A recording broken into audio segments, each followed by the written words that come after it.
Hi, this is Dr. Matt. This week we're going to be talking about ADHD.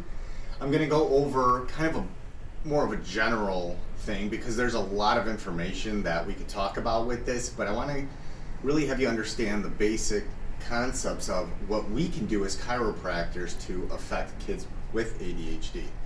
Now, one of the most important things with this and what research has shown is that in kids with ADHD, they generally find that it's the frontal lobe that is underdeveloped.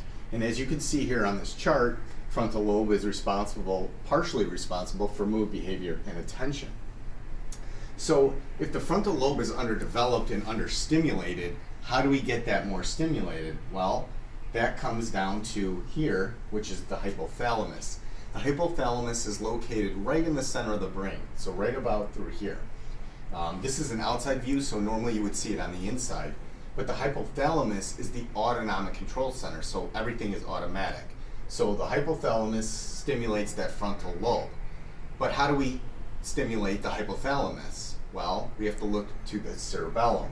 So the cerebellum lies here, kind of underneath the brain, and what its function is balance and coordination. So again, we want to stimulate the hypothalamus to stimulate the frontal lobe, but first we have to stimulate the cerebellum, right? This all kind of makes sense. How do we do that? Well, we have to affect what we call proprioceptors.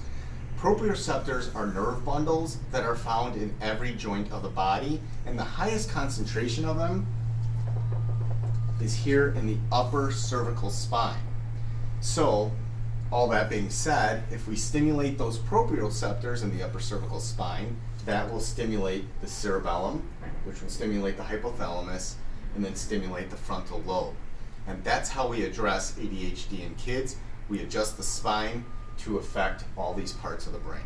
Thanks for listening in. We'll see you next week.